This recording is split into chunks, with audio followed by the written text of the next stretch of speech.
Imaginen esto por un instante. Hay conocimientos, verdades profundas que habitan en los rincones más olvidados de la historia. Son secretos que no se nos transmitieron, no porque fueran demasiado complejos para nuestra comprensión, ni porque nuestra mente no estuviera preparada para asimilarlos. No, la razón es mucho más inquietante. Eran, y quizás siguen siendo, demasiado peligrosos para ser revelados, demasiado impactantes para la conciencia colectiva. Son piezas maestras de un rompecabezas cósmico que, una vez ensambladas, podrían alterar por completo nuestra percepción de la realidad, de nuestro propio origen y de nuestro propósito en este vasto universo.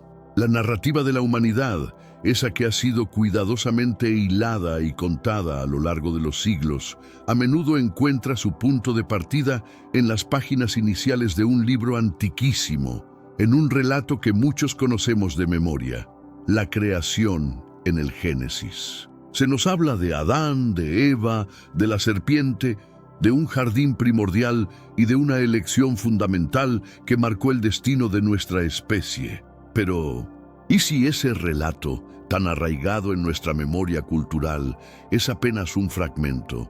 ¿Y si no es el principio, sino una especie de capítulo intermedio en una saga mucho más extensa y francamente aterradora? ¿Qué pasaría si, mucho antes de que se tejieran las primeras hebras de ese jardín idílico, algo infinitamente más antiguo, de una complejidad abrumadora y envuelto en una oscuridad apenas insinuada, ya había tomado lugar en los anales del tiempo? Aquí es donde entra en escena una pieza literaria que es mucho más que un texto olvidado. Es un eco resonante del pasado, una ventana a una era inimaginable, el libro de Enoc. Y su destino, su exclusión de la narrativa principal, no fue un accidente, fue una decisión. Y la razón de esa decisión no fue que contuviera doctrinas heréticas en el sentido común de la palabra, o que fuera una fantasía inofensiva. No. Fue excluido y de hecho silenciado, precisamente porque revelaba demasiado. Descorría el velo de verdades tan incómodas, tan desestabilizadoras, que las estructuras de poder y conocimiento de la época simplemente no pudieron o no quisieron tolerarlas. No sé ustedes, pero cuando este conocimiento colosal, estas verdades veladas, se cruzaron en mi camino, algo dentro de mí se sacudió. Fue como si un interruptor se hubiera encendido en lo más profundo de mi ser, iluminando un paisaje que hasta entonces había permanecido en penumbras. Y la razón de esa conmoción es sencilla.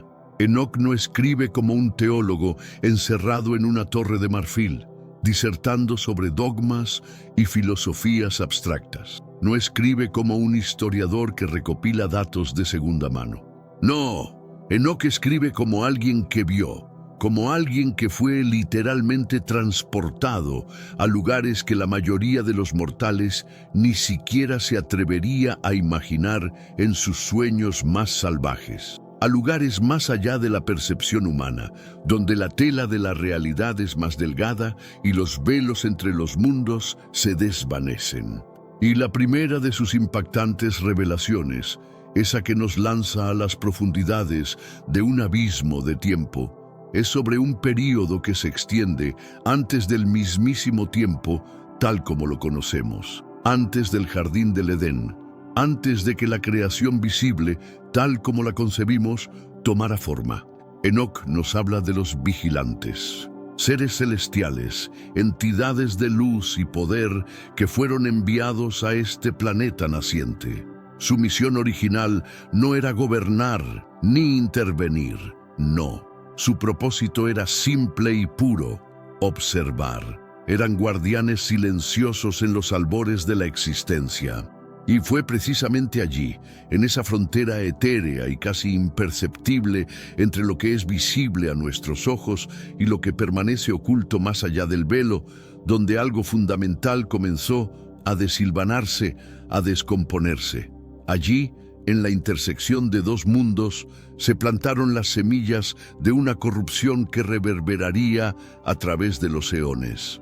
Esta historia no figura en las páginas de la Biblia que quizás te acompañó desde la infancia. No la encontrarás en los sermones dominicales ni en los textos que la mayoría de las personas consideran canónicos. Pero existe, flota en el éter de la historia, esperando ser redescubierta, ser desenterrada de las profundidades del olvido.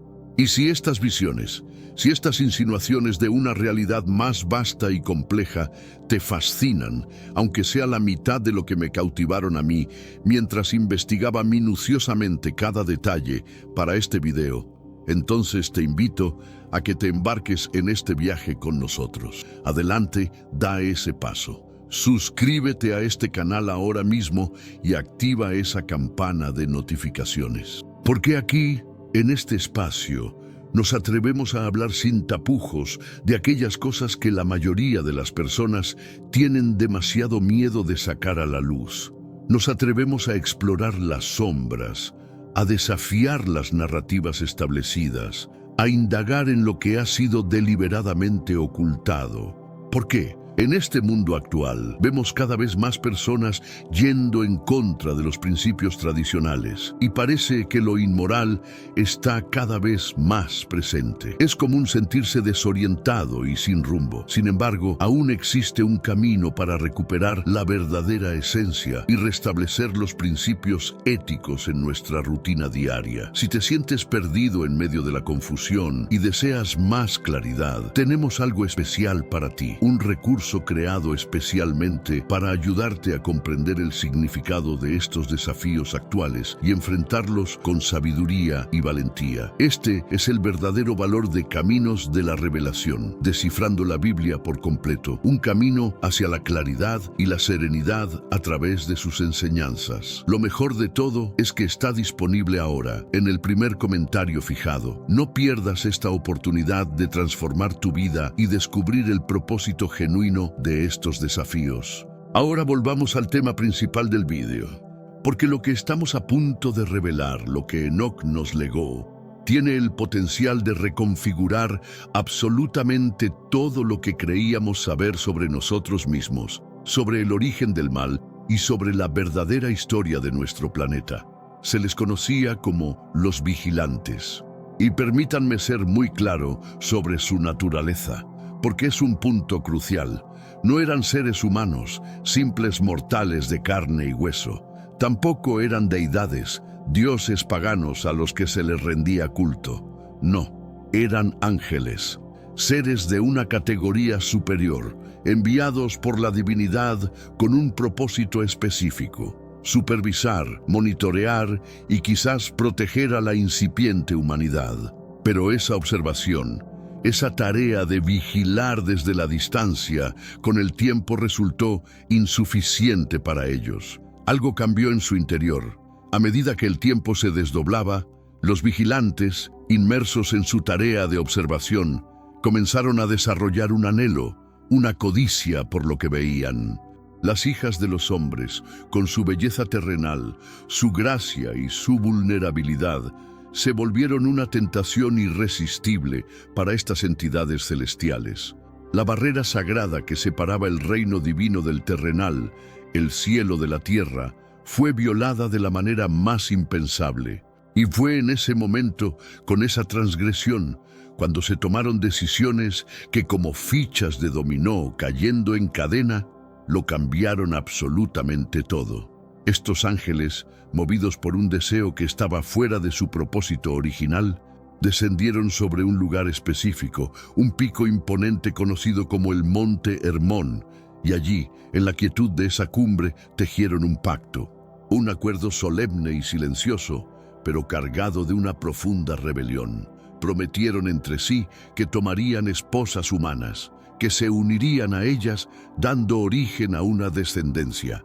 Y, lo que es aún más perturbador, que le enseñarían a la humanidad conocimientos y artes que nunca, bajo ninguna circunstancia, deberían haber sido conocidos por los mortales. un saber prohibido, una llama que prometía iluminación, pero que en realidad solo traería una oscuridad abismal.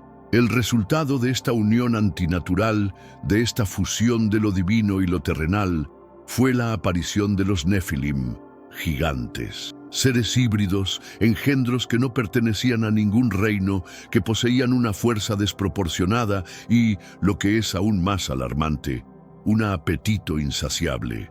Devoraban todo a su paso, recursos, animales e incluso la propia humanidad.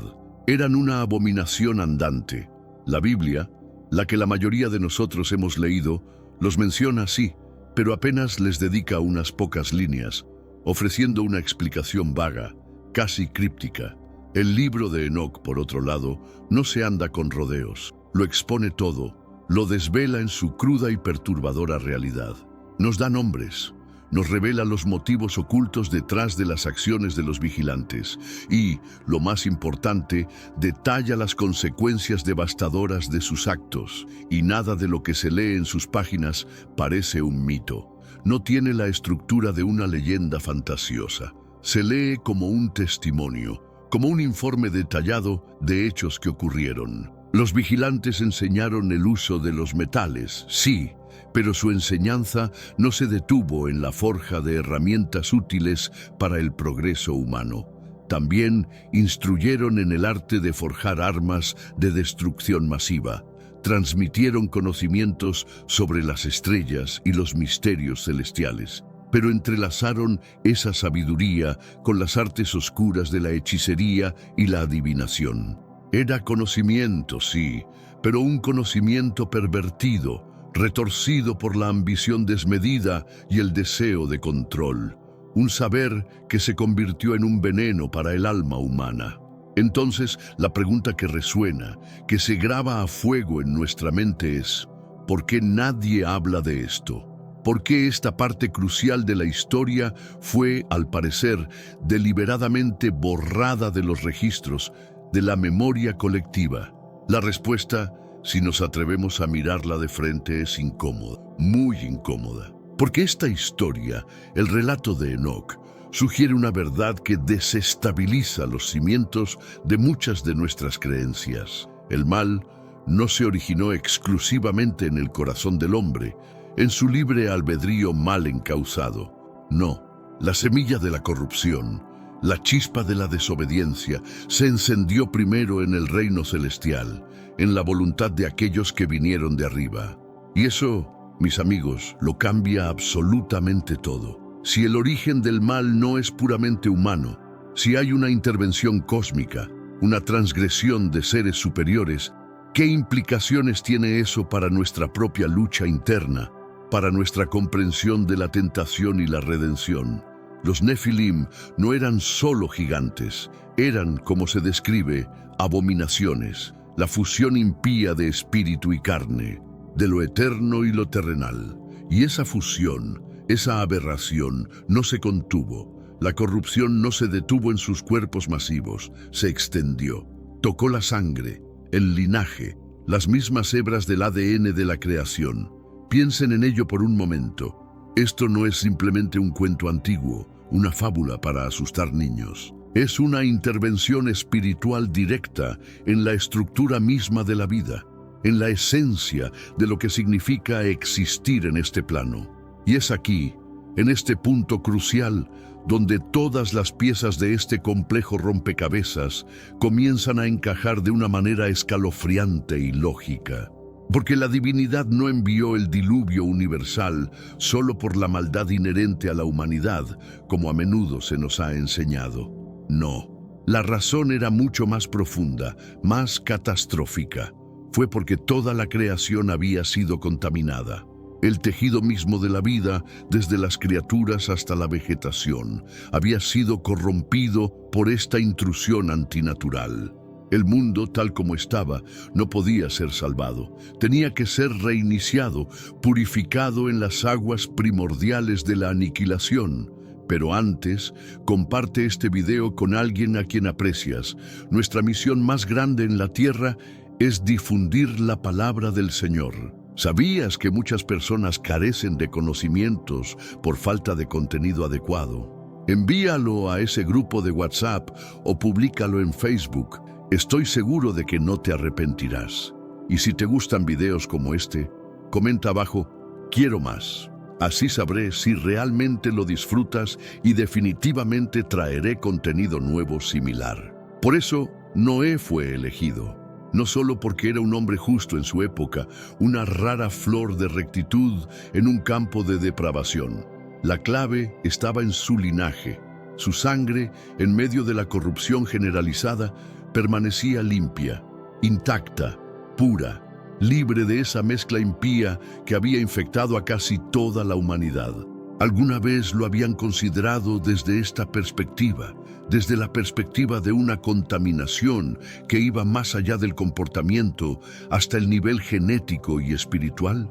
La historia de Enoc no solo insinúa, sino que grita que el plan divino fue saboteado desde dentro, no por los hombres, sino por ángeles. Y más allá de eso, sugiere que el conflicto espiritual en el que todavía estamos inmersos hoy, esa guerra silenciosa que se libra en los bastidores de nuestra realidad, comenzó con esa antigua transgresión, una guerra que alteró la esencia misma de lo que significa ser humano. ¿Podríamos seguir llevando dentro de nosotros, en lo más recóndito de nuestro ser, rastros de esa corrupción ancestral? ¿Podría la inquietud, esa sensación de desasosiego que a menudo nos acompaña, ser un eco lejano de esa distorsión original? Enoc no responde a todas las preguntas, eso es cierto, pero revela lo suficiente como para asegurarse de que, una vez que lo leamos, nunca más volvamos a ser los mismos. Entre todas las figuras que pueblan las escrituras sagradas, Enoc es, sin lugar a dudas, la más enigmática. Un hombre que, según el Génesis, caminó tan íntimamente con la divinidad que un día simplemente desapareció. Fue tomado. Nunca experimentó la muerte en el sentido tradicional. No dejó tumba. Su partida fue tan singular que apenas se le dedican unas pocas y concisas líneas en la Biblia que tenemos en casa. Una mención breve, casi olvidada, que nos deja con un vacío, una pregunta sin respuesta. Pero el libro de Enoc nos revela lo que ocurrió entre esas líneas. Nos abre las puertas a una narrativa tan vasta, tan alucinante, que ignorarla sería un acto de ceguera deliberada. Enoc fue llevado precisamente porque vio demasiado. Él presenció los cielos en su inmensidad y sus complejidades. Fue testigo de la caída de los ángeles, de la ruptura de la armonía cósmica. Pudo observar las compuertas, los portales que conectan mundos y dimensiones que escapan a nuestra percepción. Fue llevado ante el mismísimo trono de gloria, el epicentro del poder divino. Vio el juicio que aguardaba a los vigilantes rebeldes y el destino final preparado para los justos. Y lo más asombroso de todo, lo escribió, lo dejó consignado. No como una doctrina fría y distante, sino como un testimonio vivo, la narración de un testigo ocular. Entonces, volvemos a preguntarnos, ¿por qué, si su testimonio es tan monumental, nunca escuchamos sermones sobre estas revelaciones? ¿Por qué, cuando hablamos de fe y espiritualidad, evitamos la historia de este hombre que, sin morir, estuvo más cerca del cielo que cualquier otro mortal? ¿Fue su ausencia del canon bíblico solo un error de los concilios eclesiásticos que decidieron qué textos serían considerados sagrados? ¿O fue el resultado de un silencio intencional, una omisión calculada? ¿Podría su extraordinario viaje mostrarnos lo que es verdaderamente posible cuando un ser humano camina tan profundamente conectado con lo divino que este mundo ya no puede contenerlo, que las limitaciones terrenales se desvanecen? No puedo evitar una profunda y persistente pregunta.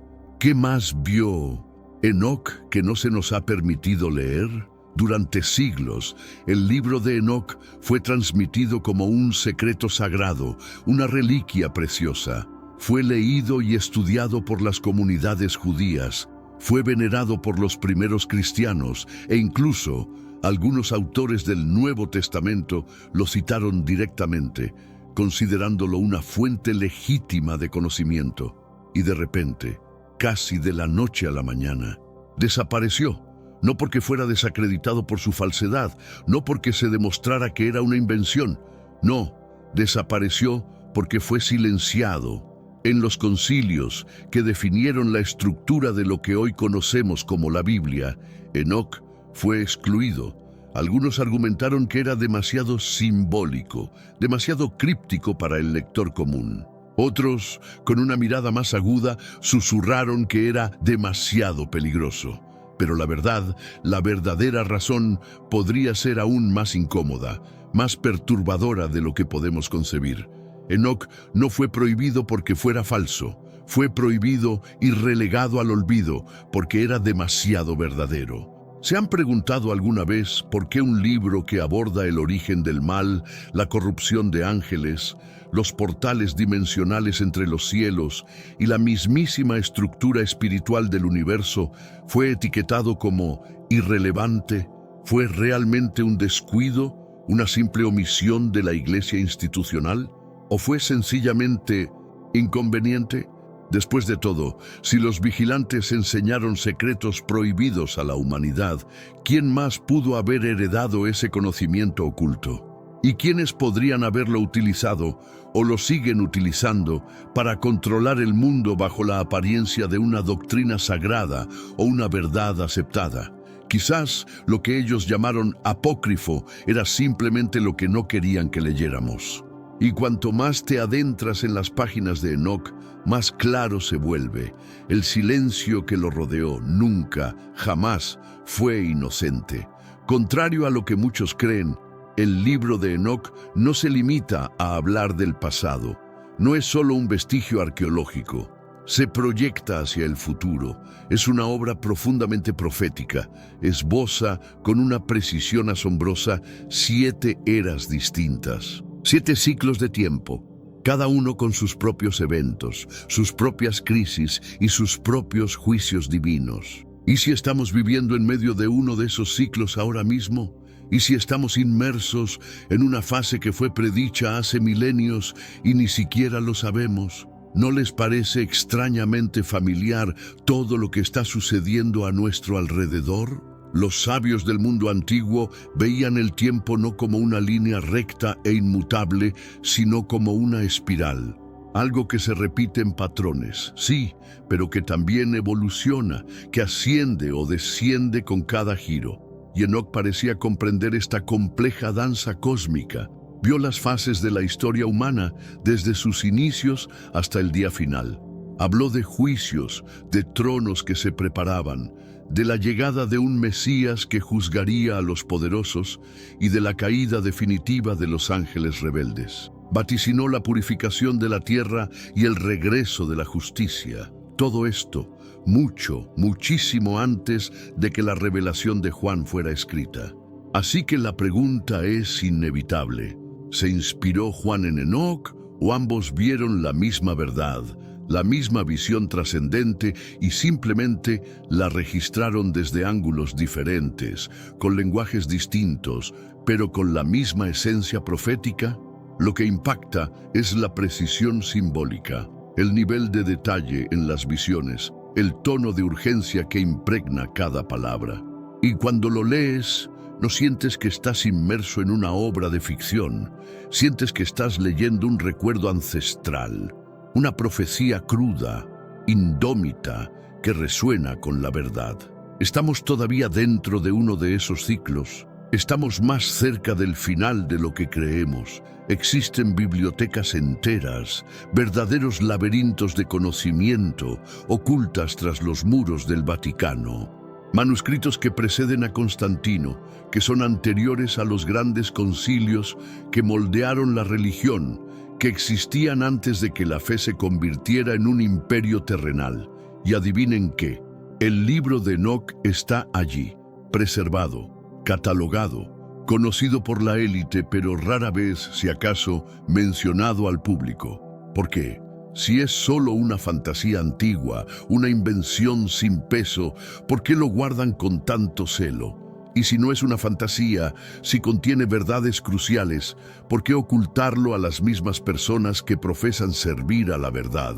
La Iglesia Ortodoxa Etíope, hasta el día de hoy, mantiene el libro de Enoc en su canon bíblico. Allí, en Etiopía, Enoc nunca fue olvidado. Pero en Occidente, fue sepultado bajo siglos de silencio, de olvido intencional. Y cuando fue redescubierto en manuscritos etíopes y en los fragmentos de los rollos del Mar Muerto, la mayoría de las instituciones académicas y religiosas eligieron, convenientemente, mirar hacia otro lado. ¿Tenían miedo de que la gente empezara a hacer preguntas? Porque una vez que lees a Enoc, una vez que te sumerges en sus profundidades, te das cuenta de que se libra una guerra mucho más profunda de lo que jamás imaginaste. Una guerra por la verdad. Y si la verdad es lo que nos libera, ¿qué significa que esa verdad haya sido deliberadamente escondida? ¿Qué nos revela eso sobre aquellos que la enterraron? Y, lo que es aún más importante, ¿qué nos dice sobre lo que está por venir? Incluso prohibido, incluso silenciado, Enoc nunca fue completamente borrado. La Biblia, esa misma que quizás tienes en tu mesita de noche o en tu teléfono, aún lleva sus huellas. ¿Alguna vez notaste, hacia el final del Nuevo Testamento, en el pequeño pero poderoso libro de Judas, una cita directa? Judas escribe, y cito, Enoc, el séptimo después de Adán, profetizó también de estos. ¿Cómo es posible que un libro que no forma parte del canon bíblico sea citado directamente por la propia Biblia? Es como si las escrituras mismas estuvieran gritando entre líneas. Hay algo aquí que necesitas ver. Hay un eslabón perdido crucial. Pedro también escribe sobre ángeles que fueron confinados al abismo, encadenados en la oscuridad. ¿Quiénes son estos ángeles? ¿Por qué cayeron? El libro de Enoc tiene las respuestas, y el Génesis, cuando menciona a los hijos de Dios tomando por esposas a las hijas de los hombres, lo hace como un enigma. Pero Enoc lo decodifica. Así que, ¿por qué seguir leyendo solo lo que se nos dejó, cuando también podríamos mirar lo que se nos quitó? Y si las piezas faltantes son precisamente lo que nos ayudaría a darle sentido a todo lo que ha estado justo frente a nosotros todo este tiempo, pero que no podíamos comprender en su totalidad. Enoc no compite con la Biblia, no busca reemplazarla, la completa, la ilumina. Y quizás, solo quizás, esa sea exactamente la razón por la que nunca quisieron que lo conociéramos. Imaginen a un hombre que caminó entre ángeles, que fue ascendido a los cielos, no en visión, sino en cuerpo y espíritu, a quien le fueron mostrados los misterios más profundos de la creación, los mecanismos internos del universo, y que vivió para contarlo. Ese hombre fue Enoc. Él no solo vislumbró lo invisible, sus relatos fueron cuidadosamente preservados por escribas que le atribuyeron la descripción de estructuras cósmicas, de jerarquías espirituales, de dimensiones que coexisten, invisibles, con la nuestra. ¿Pueden concebir el impacto de un conocimiento así en un mundo que aún tropezaba en la oscuridad de la ignorancia? ¿Cómo pudo alguien, hace miles de años, describir cosas que la ciencia moderna apenas comienza a vislumbrar? Portales estelares, mecánicas celestiales, corrupción genética, eras espirituales, todo ello en el libro de Enoc, y no como metáfora, sino como testimonio. Enoc no escribió para ser poético, escribió como alguien desesperado por preservar una memoria vital antes de que fuera borrada de la faz de la tierra, y quizás por eso fue tomado, para que no fuera corrompido, para que su testimonio pudiera ser preservado intacto. Y quizás, solo quizás, al leer sus palabras hoy, estamos siendo invitados a ver lo que él vio. Quizás su viaje es un espejo de lo que nosotros aún hoy tenemos el potencial de alcanzar, de lo que podemos despertar dentro de nosotros mismos. Y si todo esto está resurgiendo ahora porque ha llegado el momento de recordar, el momento de conectar los puntos. Ahora que toda esta información, estas revelaciones han llegado hasta ti, ¿qué harás con ellas? Puedes seguir tu vida como si nada se hubiera revelado, como si esta información no existiera. O puedes hacer una pausa, reflexionar profundamente y atreverte a enfrentar la posibilidad de que la historia que se nos contó nunca fue la historia completa. El libro de Enoc no es solo un texto antiguo, es una llave, es una puerta que se abre para aquellos lo suficientemente valientes como para atreverse a cruzarla. Quizás por eso fue silenciado, porque despierta, y despertar a menudo duele.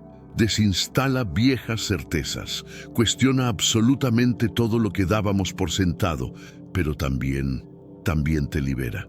Si has llegado hasta este punto de este video, no es por casualidad.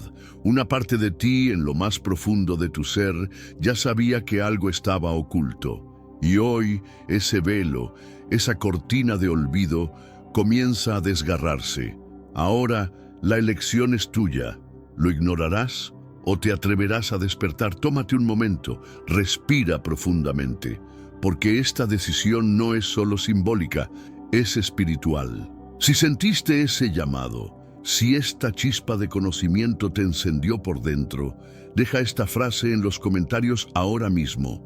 Elijo despertar. Quiero ver quién tuvo el coraje de llegar hasta el final de esta inmersión.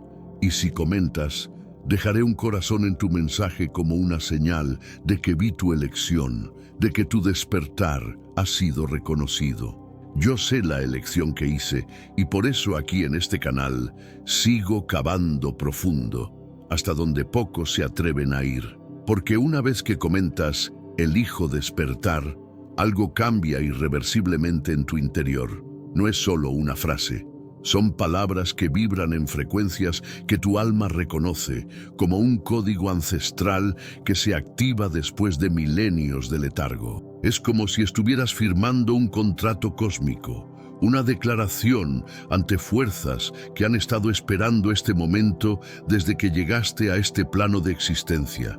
Y aquí es donde la verdadera transformación comienza, porque despertar no es un evento único, sino un proceso, un viaje que te llevará a cuestionar no solo lo que te enseñaron sobre la historia, sino lo que te enseñaron sobre ti mismo. ¿Quién eres realmente? ¿Por qué estás aquí? ¿Cuál es tu verdadero propósito en este momento específico de la historia humana? El libro de Enoc habla de los vigilantes, pero ¿alguna vez te preguntaste si tú mismo podrías ser uno de ellos? No me refiero a ser una entidad celestial caída, sino a ser alguien que vino aquí con una misión específica. Alguien que se ofreció voluntariamente a encarnar en estos tiempos finales para ser testigo, para recordar, para ayudar en el gran despertar que está ocurriendo ahora mismo en nuestro planeta. Piénsalo. ¿No has sentido siempre que eres diferente? ¿Que no encajas completamente en este mundo? ¿Que hay algo en ti que anhela algo más grande? ¿Algo que este mundo material no puede ofrecerte? Esa sensación no es accidental. Es tu alma recordando de dónde vienes y por qué elegiste estar aquí en este momento crucial de la historia. Los textos antiguos hablan de un tiempo cuando los elegidos despertarían, cuando aquellos que vinieron con una misión específica comenzarían a recordar quiénes son realmente. Y ese tiempo, según todas las señales, es ahora. No es casualidad que tengas acceso a esta información en este momento específico de tu vida. Todo ha sido perfectamente orquestado, pero despertar viene con responsabilidad. Una vez que sabes, no puedes desconocer. Una vez que ves, no puedes cerrar los ojos. El conocimiento que has adquirido hoy te convierte en guardián de verdades que han sido ocultadas durante milenios. Y con ese conocimiento viene la responsabilidad de decidir qué hacer con él. Algunos elegirán guardarlo para sí mismos, como un tesoro secreto que los hace sentir especiales. Pero ese no es el camino del verdadero despertar. El verdadero despertar exige que compartas la luz que has encontrado, que te conviertas en un faro para otros que están buscando en la oscuridad, así como alguien fue un faro para ti cuando encontraste este conocimiento. Porque aquí está la verdad más profunda: no estás despertando solo. Estás despertando como parte de una onda masiva de conciencia que está barriendo nuestro planeta.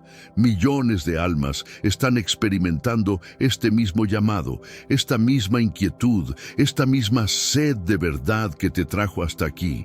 Eres parte de algo mucho más grande de lo que puedes imaginar. El libro de Enoc no solo revela el pasado, revela el presente y el futuro. Habla de un tiempo cuando la tierra será purificada y cuando los justos heredarán la tierra. Habla de un momento cuando la humanidad recordará su verdadera naturaleza divina y se liberará de las cadenas de la ignorancia que han estado atándola durante milenios. Ese tiempo es ahora, y tú, al elegir despertar, te conviertes en un agente activo de esa transformación. No eres simplemente un observador pasivo de los eventos que se desarrollan a tu alrededor. Eres un participante consciente en el más grande proyecto de despertar espiritual que la humanidad haya experimentado jamás. Pero déjame advertirte, el camino del despertar no siempre es fácil. Habrá momentos en los que desearás poder volver a la comodidad de la ignorancia. Habrá momentos en los que la verdad se sentirá como una carga demasiado pesada para llevar.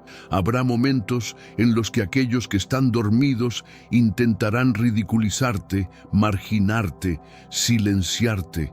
Esto también está profetizado en los textos antiguos. Hablan de un tiempo cuando los despiertos serán perseguidos por aquellos que permanecen en las tinieblas. Cuando aquellos que han elegido permanecer dormidos sentirán instintivamente que tu presencia, tu energía, tu conocimiento representa una amenaza para la realidad construida en la que han elegido vivir. No te sorprendas si relaciones que pensabas que eran sólidas comienzan a tambalearse. No te sorprendas si familiares y amigos comienzan a tratarte de manera diferente. No te sorprendas si de repente te encuentras siendo etiquetado como teórico de la conspiración o extremista espiritual. Esto es parte del proceso. Es el precio del despertar en un mundo que aún duerme. Pero también habrá recompensas incomparables. Comenzarás a ver patrones que antes eran invisibles para ti. Comenzarás a entender conexiones que antes parecían imposibles. Comenzarás a experimentar sincronicidades que te mostrarán claramente que estás en el camino correcto, que estás siendo guiado por fuerzas que van más allá de tu comprensión. Tu intuición se volverá más aguda. Tu capacidad para discernir la verdad de la mentira se intensificará. Desarrollarás lo que los antiguos llamaban ojos para ver y oídos para oír. Podrás percibir la verdad detrás de las palabras, la realidad detrás de las apariencias, la luz detrás de la oscuridad aparente. Y algo más comenzará a suceder. Comenzarás a atraer a tu vida a otros que están experimentando el mismo despertar. Encontrarás a tu tribu, a tu familia espiritual, a aquellos que como tú han elegido abrir los ojos y ver la realidad tal como realmente es. Estas conexiones serán profundas, auténticas, transformadoras, porque despertar no es un evento aislado, es un evento comunitario. Los antiguos sabían esto. Por eso hablaban de congregarse con los elegidos, de reunirse con aquellos que han sido llamados. El despertar individual siempre lleva al despertar colectivo. Tu transformación personal contribuye a la transformación de toda la humanidad. El libro de Enoc habla de una nueva tierra, un nuevo estado de conciencia donde la humanidad vivirá en armonía con las leyes cósmicas universales, donde no habrá más engaño, no habrá más manipulación, no habrá más ignorancia, donde cada ser humano recordará su verdadera naturaleza divina y vivirá desde esa realización. Suena utópico, ¿verdad? Pero considera esto. Cada gran transformación en la historia humana comenzó con individuos que se atrevieron a soñar con algo mejor, que se atrevieron a imaginar una realidad diferente, que se atrevieron a creer que el cambio era posible. Tú eres parte de esa nueva ola de soñadores, de visionarios, de constructores de realidades. Y aquí está algo que tal vez no sepas. El conocimiento que estás despertando no es nuevo para ti. Es conocimiento que ya poseías, conocimiento que has estado llevando en tu alma a través de múltiples existencias. El libro de Enoc no te está enseñando algo completamente extraño, te está recordando algo que ya sabías en lo más profundo de tu ser. Esto explica por qué cierta información resuena contigo inmediatamente, por qué ciertos conocimientos se sienten como recuerdos más que como aprendizajes nuevos. Tu alma reconoce verdades que tu mente consciente había olvidado. Estás en un proceso de remembranza, de reconexión con tu sabiduría ancestral. Los antiguos textos hablan de libros celestiales que contienen todo el conocimiento del universo. Hablan de bibliotecas cósmicas donde cada alma puede acceder a toda la información que necesita para su evolución. El libro de Enoc es como una llave que te da acceso a esas bibliotecas, que te reconecta con esa fuente infinita de sabiduría.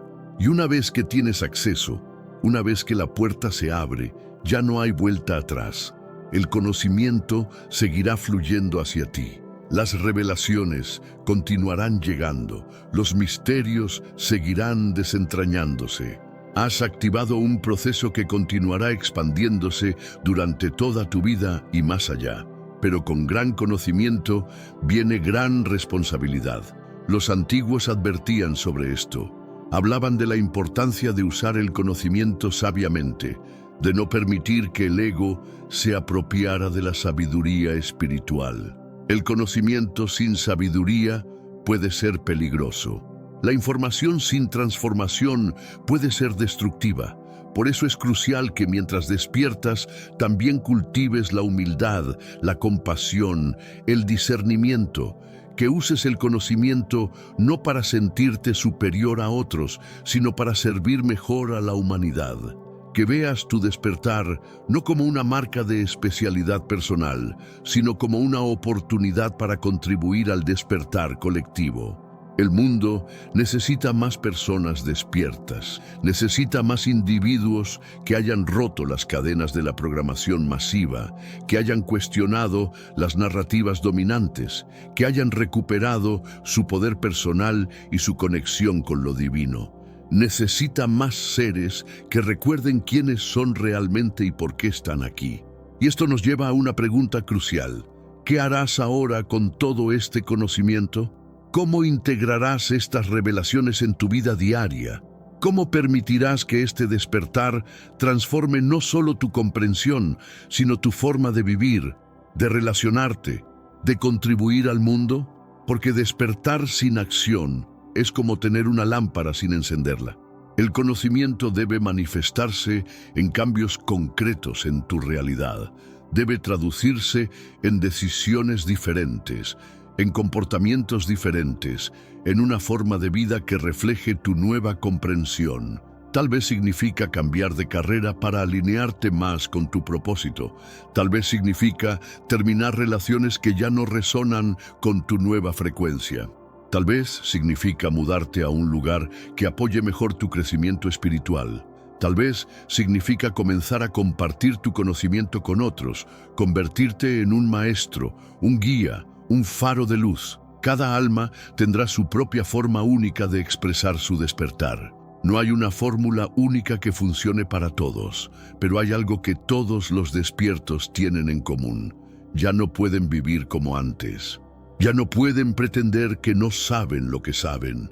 Ya no pueden conformarse con una vida que no refleje su verdadera naturaleza. Y aquí está la belleza de todo esto.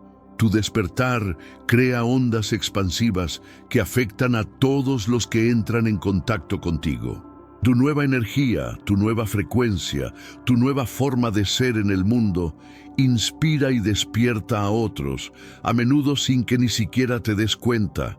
Te conviertes en un catalizador del despertar colectivo simplemente siendo auténticamente tú mismo. El libro de Enoc termina con una visión de esperanza. Habla de un tiempo cuando toda la tierra se llenará del conocimiento de la gloria del Señor. Un tiempo cuando la humanidad recordará su conexión divina y vivirá desde esa realización. Un tiempo cuando el miedo, la ignorancia y la separación serán reemplazados por amor, sabiduría y unidad. Ese tiempo está más cerca de lo que piensas. Y tú, al elegir despertar, te conviertes en uno de los arquitectos de esa nueva realidad. Tu despertar individual contribuye al despertar planetario. Tu transformación personal es parte de la transformación global que está ocurriendo ahora mismo. Así que, mientras terminas de leer estas palabras, tómate un momento para realmente sentir la magnitud de lo que está sucediendo. No estás simplemente leyendo información, estás participando en el evento más significativo en la historia de la humanidad, el Gran Despertar. Y tu participación, tu elección consciente de despertar es infinitamente valiosa.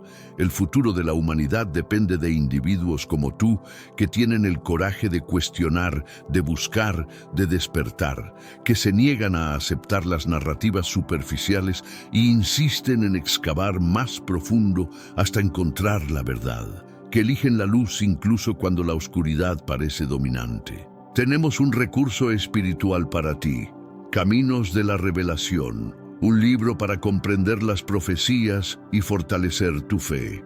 Lo encuentras en el primer comentario. Léelo, compártelo y prepárate espiritualmente para lo que está por venir. No esperes a que otro desastre te obligue a mirar hacia arriba. Hoy es el día aceptable. Hoy es el tiempo de actuar con fe. Fortalécete en la palabra. Profundiza en la oración y rodea tu vida de personas que también estén buscando a Dios de todo corazón. Tu tiempo de despertar no es accidental. Has llegado a este conocimiento en el momento perfecto. Has sido preparado para este momento a través de todas tus experiencias de vida. Todo lo que has vivido, todo lo que has aprendido, todo lo que has superado, te ha traído a este punto de readiness para recibir y actuar sobre estas verdades profundas. El libro de Enoc es solo el comienzo. Es la primera puerta en un laberinto infinito de conocimiento y despertar. Una vez que la cruzas, encontrarás que se abren innumerables otras puertas, cada una llevándote más profundo en los misterios de la existencia, más cerca de tu verdadera naturaleza, más alineado con tu propósito divino. Mucho tiempo atrás, cuando la humanidad aún respiraba en su infancia, cuando Abraham era apenas un eco del futuro y Moisés una promesa no cumplida, caminaba sobre esta tierra un hombre extraordinario. Su nombre, Enoc. Este ser singular mantenía una conexión tan íntima con lo divino que jamás conoció el sabor amargo de la muerte. Simplemente se desvaneció de este plano, transportado hacia dimensiones celestiales. Sus revelaciones penetraban las cortinas del tiempo como flechas divinas, desvelando misterios cósmicos, traiciones angelicales y el destino último de nuestro planeta. Durante milenios, estas palabras permanecieron dormitando en archivos olvidados, susurrando verdades en idiomas antiguos. Pero algo extraordinario está ocurriendo ahora. Mientras nuestro planeta se convulsiona bajo crisis devastadoras, conflictos apocalípticos y una descomposición moral que desafía toda lógica, esas visiones milenarias están cobrando vida delante de nuestros ojos asombrados. Esto trasciende cualquier leyenda, esto supera cualquier mitología. Estamos presenciando la manifestación de 7 revelaciones proféticas que se están materializando en tiempo real ante nosotros. Quédate hasta el momento final. La 7ª revelación no es una advertencia más en el viento. es la pieza central del rompecabezas cósmico, alberga el mensaje más crucial para esta generación y tiene el poder de revolucionar completamente tu comprensión de la realidad. Iniciemos esta travesía hacia lo desconocido. Nuestro viaje comienza con una de las visiones más electrizantes que jamás hayan sido registradas, capturada en los primeros versos de los manuscritos de Enoc. Observad, él descenderá escoltado por 10.000 seres sagrados para implementar justicia sobre toda la humanidad, para erradicar a todos los transgresores, para confrontar a toda criatura con sus acciones impías que han perpetrado contra lo sagrado y por todas las blasfemias que los rebeldes han vociferado contra él. Enoc 1, 9, 10. Esta predicción es tan monumental que después fue reproducida casi palabra por palabra en los textos del Nuevo Testamento, específicamente en Judas 1, 14, 15. Detente a contemplar esto por un instante. Milenios antes de que Cristo pisara esta tierra por primera vez, Enoc contempló una visión de su regreso glorioso. No regresaría solitario, sino marchando con una armada celestial de entidades divinas. Esta no es una llegada susurrada, es una marcha imperial, una invasión divina que sacudirá los cimientos del cosmos. El libro de Apocalipsis 19:14 resuena con esta misma escena. Los ejércitos del cielo lo seguían montando caballos blancos, vestidos de lino inmaculado y resplandeciente. Esta no es una alegoría de simples acontecimientos terrenales. Es una ventana profética hacia lo que muchos interpretan como la segunda manifestación de Cristo. El momento cuando retorne, no como el cordero del sacrificio, sino como el león rugiente de Judá, para juzgar las naciones y cimentar su dominio eterno. Pero surge la interrogante crucial. ¿Permanece esto en un futuro lejano? ¿O estamos contemplando los primeros temblores de esta profecía en nuestros días actuales? Cuando examinamos nuestro mundo contemporáneo, observamos indicadores que se alinean perfectamente con las descripciones que Jesús ofreció en Mateo capítulo 24. Tal como sucedió en la época de Noé, así ocurrirá también en la manifestación del Hijo del Hombre. En los tiempos de Noé,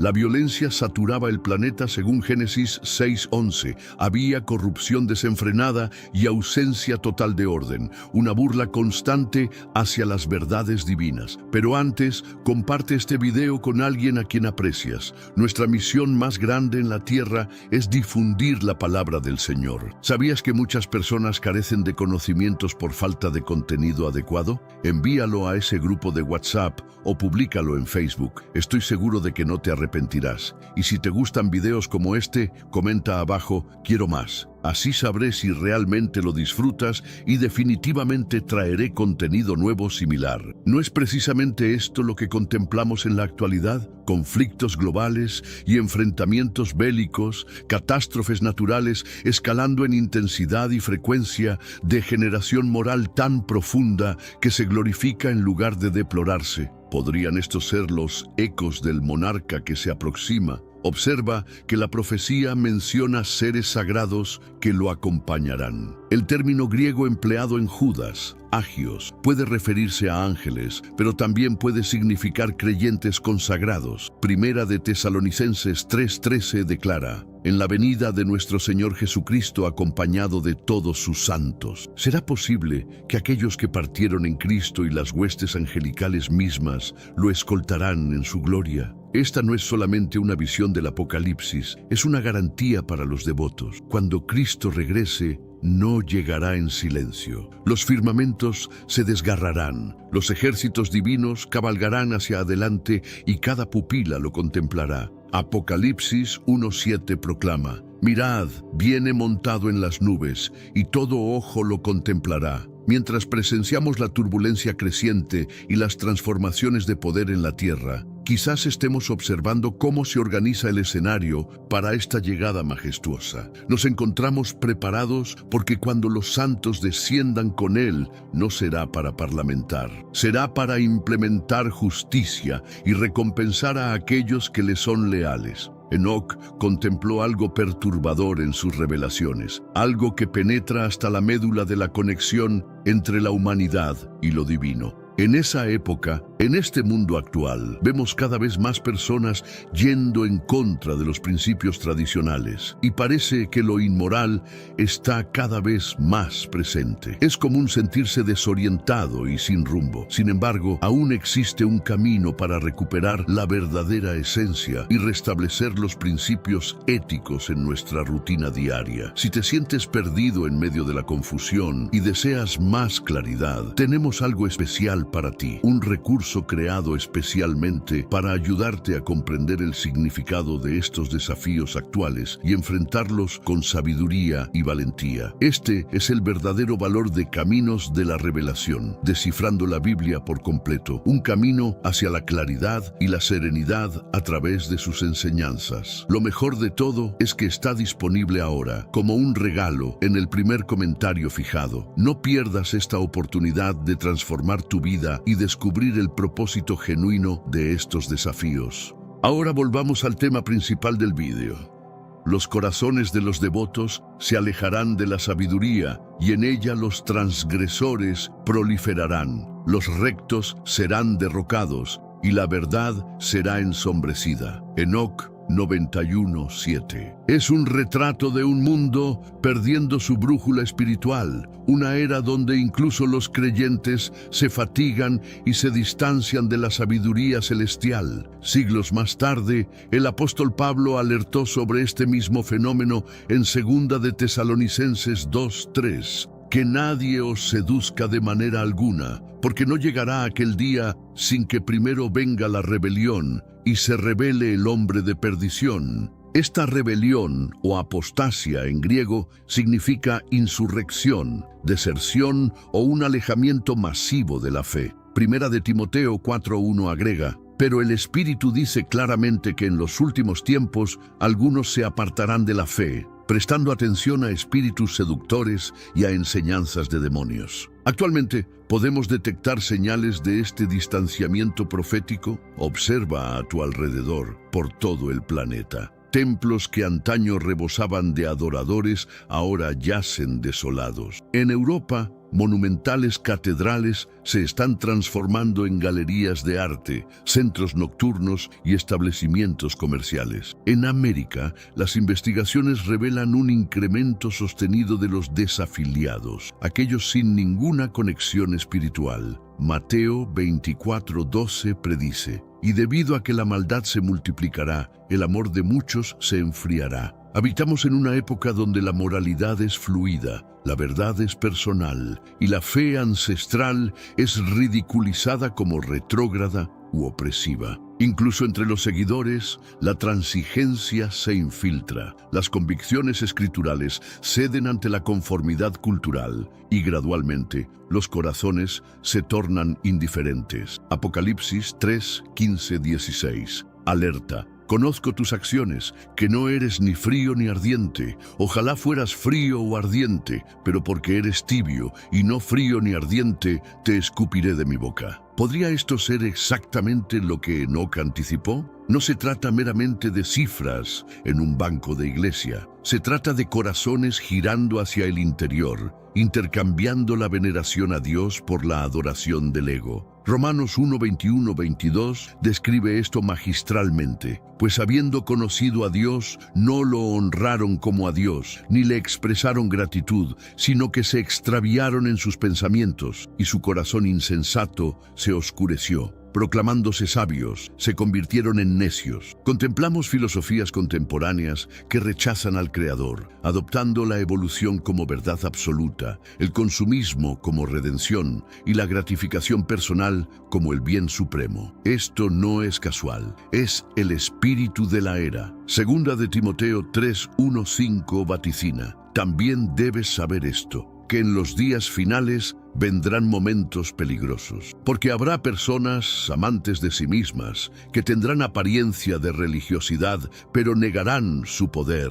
A estos evita. Pero la profecía de Enoc y la alerta de Pablo no buscan sumirnos en desesperanza, son una sirena de alarma. Incluso en un mundo de apostasía, Dios garantiza preservar un remanente fiel. Isaías 1:9 declara: si Jehová de los ejércitos no nos hubiera dejado supervivientes, habríamos sido como Sodoma. ¿Será posible que tú, que estás contemplando este video en este momento, estés destinado a formar parte de ese remanente? En épocas de oscuridad, la luz resplandece con mayor intensidad. En un mundo de componendas, los firmes sobresalen. Mateo 24:13 garantiza: pero el que resista hasta el final, ese será preservado. Enoc lo contempló, Pablo lo confirmó, Jesús alertó sobre ello. El gran abandono espiritual no está aproximándose, ya está aquí. La única interrogante es: ¿dónde te vas a situar? En los manuscritos de Enoc existe un relato inquietante sobre entidades celestiales, los vigías que descendieron al planeta y transgredieron las fronteras divinas. Les transmitieron hechizos y sortilegios, el arte de cortar raíces, y los familiarizaron con las plantas. Les impartieron conocimiento astrológico. Enoc 8:1-2. A primera vista, estos pueden parecer inofensivos: medicina natural, comprensión astronómica. Pero lo que Enoc describe no es simplemente instrucción, es la liberación de sabiduría vetada, conocimiento que la humanidad no estaba destinada a dominar. Los vigías revelaron secretos celestiales: alquimia, forja de armamentos, hechicería y la manipulación de la creación misma. Enoc 8:3 especifica: y Azazel instruyó a los hombres en la fabricación de espadas y dagas, escudos y armaduras, y el arte de trabajar metales, y el embellecimiento de los párpados, y toda variedad de gemas preciosas y pigmentos colorantes. ¿Qué ocurrió posteriormente? La brutalidad se propagó por el planeta. Vanidad, avaricia y lascivia devoraron a la humanidad. El mundo de Enoc se precipitó hacia el caos, una prefiguración de lo que estaba destinado a manifestarse. Muchos desestiman esto como mitología, pero reflexiona sobre lo que está aconteciendo actualmente. Habitamos en una era donde el conocimiento ha estallado a un ritmo inconcebible apenas un siglo atrás. Daniel 12:4 vaticina: pero tú, Daniel, sella las palabras y cierra el libro hasta el tiempo final. Muchos viajarán de un lado a otro, y el conocimiento se incrementará. Contempla estos paralelos contemporáneos: alteración genética, tecnología CRISPR, modificando el mismo código de la existencia, transformando ADN en humanos, vegetales y animales. ¿Podría esto estar resonando con los vigías, enseñando manipulación de la creación, inteligencia artificial, máquinas absorbiendo conocimiento, razonando e incluso suplantando funciones humanas? Estamos construyendo algo que escapa a nuestro control. Computación cuántica liberando capacidad de procesamiento inimaginable, potencialmente abriendo portales hacia realidades que trascienden nuestra comprensión. Tecnologías clasificadas, desarrollos militares, sistemas de monitoreo y experimentos ocultos del escrutinio público. Los vigías otorgaron a la humanidad instrumentos para los cuales no estaban preparados, y la historia podría estar repitiéndose, pero existe una dimensión espiritual más profunda. Génesis 6:4 narra: había gigantes en la tierra en aquellos días, y también después, que se unieron los hijos de Dios con las hijas de los hombres. Este intercambio, que cruzó fronteras entre el cielo y la tierra, engendró Nefilim, híbridos que corrompieron el patrimonio genético humano. ¿Podría el surgimiento de la bioingeniería contemporánea ser el segundo intento de la humanidad de atravesar esas mismas fronteras? Jesús alertó sobre tales épocas en Mateo 24:37, pero como en los días de Noé, así será la venida del Hijo del Hombre. En los días de Noé, la sabiduría prohibida condujo a corrupción moral y física tan extrema que Dios purificó la tierra con un diluvio. Y ahora el conocimiento se duplica cada 12 horas, según algunos investigadores. Poseemos el poder de crear o aniquilar civilizaciones completas. ¿Podría esto ser el resurgimiento de la sabiduría de los vigías, una vez vetada, ahora abrazada como progreso? ¿Hemos asimilado las lecciones de la historia o la estamos repitiendo? La visión de Enoc no es meramente una advertencia, es un espejo. Nos compele a cuestionar, ¿estamos empleando el conocimiento para la gloria de Dios o para la insurrección? ¿Estamos avanzando la tecnología para sanar o para dominar? Proverbios 1:7 instruye, el principio de la sabiduría es el temor de Jehová. Los necios desprecian la sabiduría y la disciplina. El conocimiento no es malévolo, pero sin sabiduría se transforma en un arma. Mientras el conocimiento se amplifica en estos días finales, debemos recordar que lo que los vigías enseñaron condujo al juicio. El pueblo de Dios debe permanecer vigilante, discerniendo y arraigado en su palabra. Colosenses 2:8 alerta, mirad que nadie os cautive por medio de filosofías y vanos engaños, según las tradiciones de los hombres, conforme a los principios del mundo y no según Cristo. Estamos convocados a buscar sabiduría celestial,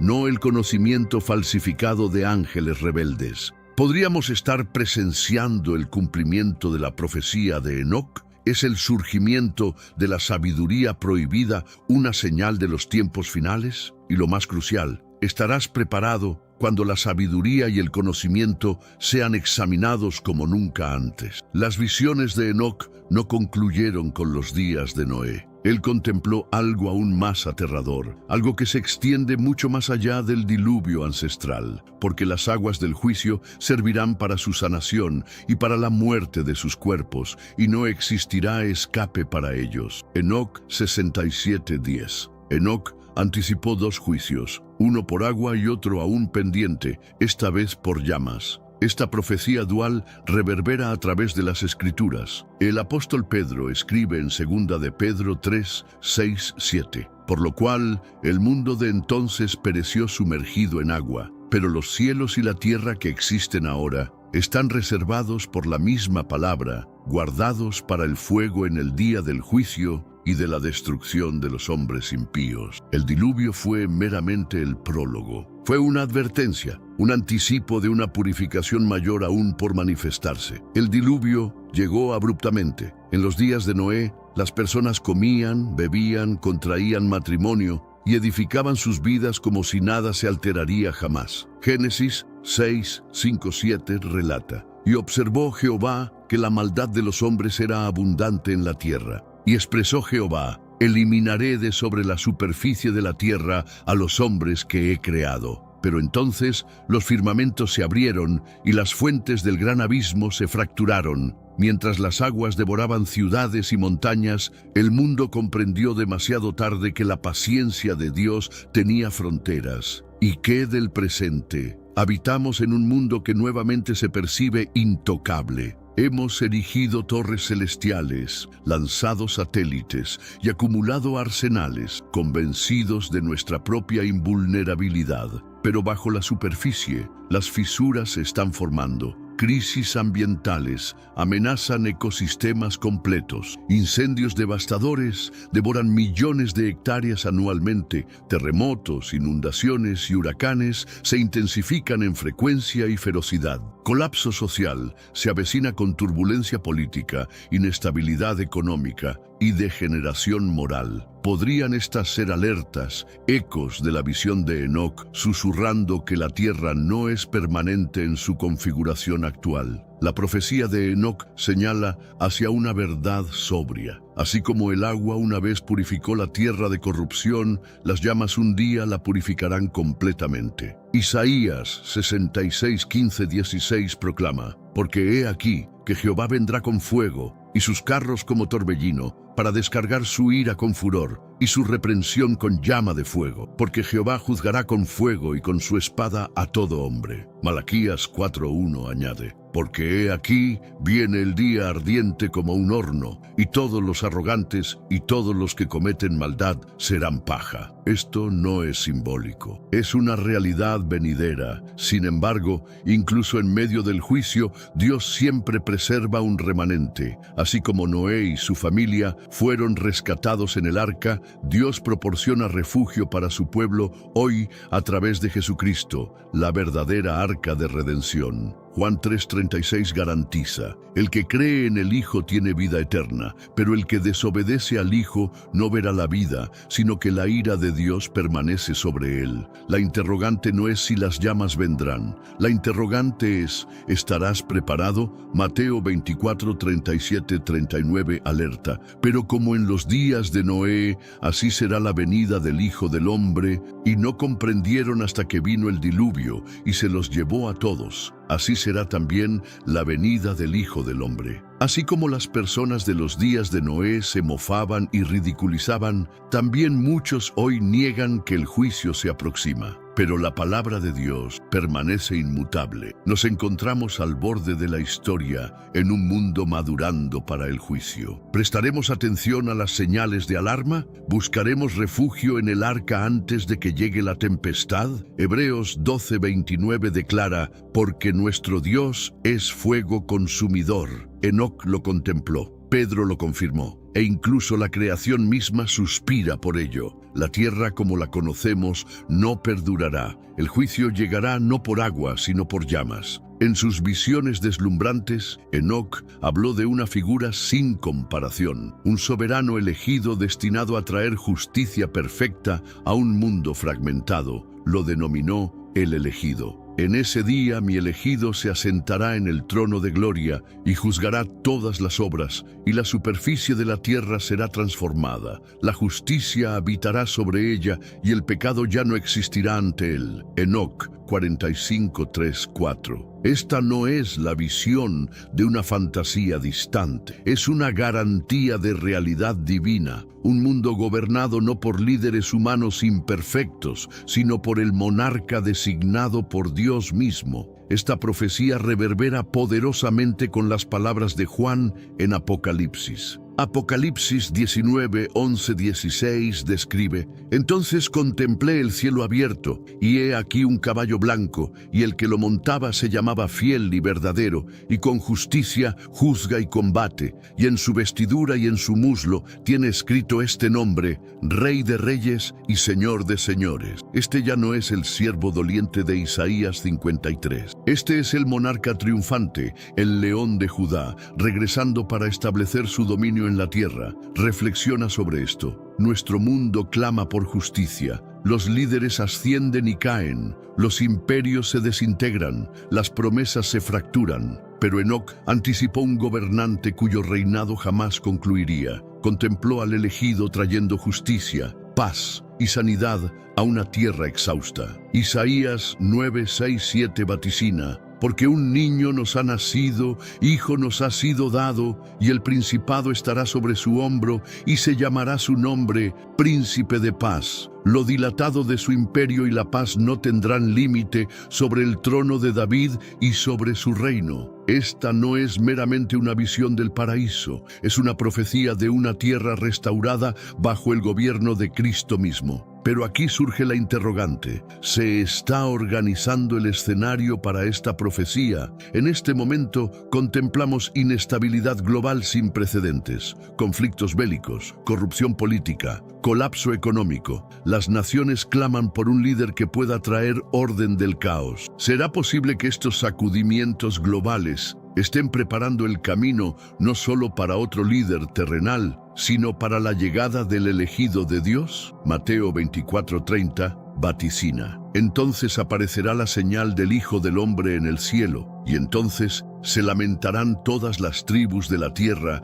y verán al Hijo del Hombre viniendo sobre las nubes del cielo con poder y gran gloria. Pero observa esto: cuando llegue vendrá como juez. Hechos 17:31 declara: por cuanto ha establecido un día en el cual juzgará al mundo con justicia, por aquel varón a quien designó. Los tronos de los hombres se desplomarán, los arrogantes serán humillados, y toda rodilla se doblará ante él. Filipenses 2:10-11 garantiza: para que en el nombre de Jesús se doble toda rodilla, y toda lengua confiese que Jesucristo es el Señor. Para algunos, su llegada será terror, para otros, gozo indescriptible. Para aquellos que le pertenecen, este es el momento por el cual la creación ha estado anhelando. Romanos 8:19 declara: porque el anhelo ardiente de la creación es el aguardar la manifestación de los hijos de Dios. Cuando el elegido asuma su trono, los conflictos cesarán, las lágrimas serán secadas, las espadas se transformarán en herramientas de cultivo. Apocalipsis 21, 3, 4 garantiza: He aquí el tabernáculo de Dios con los hombres, y Dios enjugará toda lágrima de los ojos de ellos, y ya no habrá muerte,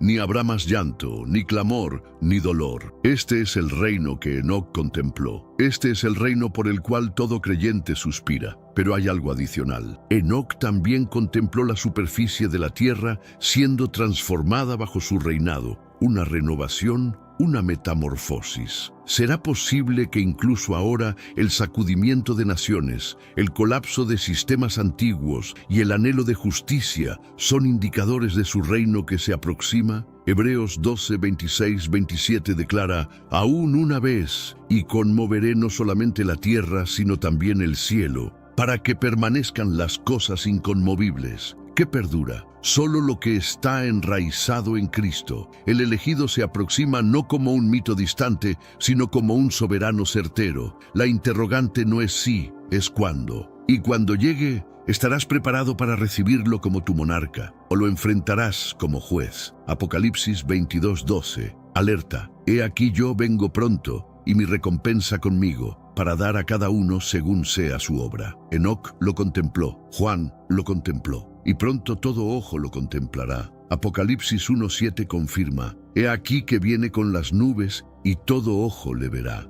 En sus visiones, Enoc fue mostrado un momento futuro, un tiempo sagrado, cuando aquellos que habían permanecido leales en secreto, frecuentemente desapercibidos e incluso menospreciados, finalmente serían revelados en gloria. No temáis, vosotros justos, vuestros nombres han sido registrados delante de la gloria del Grande. Las pruebas de los malvados concluirán, y la luz de la justicia resplandecerá sobre vosotros. Enoc 104:1-2 es una garantía deslumbrante para aquellos que han trabajado en las sombras, soportado burla y padecido persecución por causa del reino de Dios. Esta misma verdad resuena desde los labios de Jesús mismo. Mateo 10:26 garantiza: Así que no los temáis, porque nada hay oculto que no haya de ser revelado, ni escondido que no haya de saberse. Cada acto de lealtad realizado en secreto, cada súplica murmurada en la noche,